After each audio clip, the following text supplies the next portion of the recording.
এই electrical wiring আমি start করলাম। এখন এই বোর্ডগুলো পরিষ্কার করছি ভালো করে বাটালি দিয়ে এবং হাতুড়ি দিয়ে। এই বোর্ডগুলো পরিষ্কার করার পরে সম্পূর্ণভাবে পরিষ্কার হয়ে গেছে। এই যে দেখো সব বোর্ডগুলো পরিষ্কার হয়ে গেছে। এখন যে ময়লা হয়ে রয়েছে সে ময়লাগুলোকে ঝেড়ে পরিষ্কার করছি, কেন কাজ করার আগে ময়লা আবর্জনা পরিষ্কার করলে কাজগুলো সুন্দর হবে। এই এখন তারের কয়েলগুলো আমরা খুলবো। হ্যাভেলসের তার নিয়ে এখন আমরা কেটে নিলাম দুখানা তার, দুটো করে পয়েন্টের নিয়ে। তারপরে আমরা লাইনটাকে পুরো ক্লিয়ার করে নেব। ক্লিয়ার করে নিয়ে এখন হ্যাভেলসের যে তার আছে আমরা তারের পয়েন্ট করব প্রত্যেকটা জায়গায়। দুটো তার গুলিয়ে তারে মাপ করে নেব যেন তারগুলো নষ্ট না হয়। এই দুটো তারের মুখকে আমরা টেপ করে নিচ্ছি।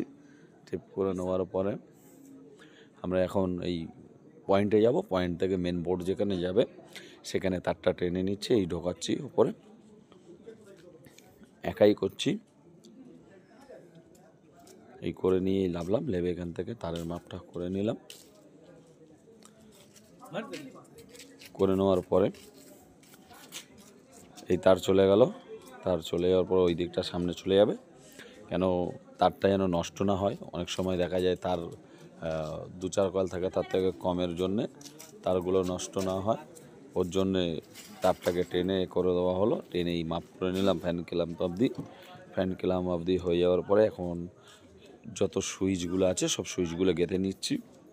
এই বসে সুইচ আছে, এমসিবি আছে, রেগুলেটর আছে, 2A সুইচ আছে, এইগুলোকে আমরা এখন গেঁথে নেব। গেঁথে নেওয়ার পরে এই যে এখন সকেট লাগাবো। দুটো সকেট দিয়ে দেবো, দুটো সুইচ, একটা এমসিবি একটা রেগুলেটর করার পরে ওয়ারিং আমাদের রেডি কমপ্লিট। সাদা বোর্ড সুন্দর লাগছে সব বাড়িতেও, এই জন্য এটা কিচেনের বোর্ড এবং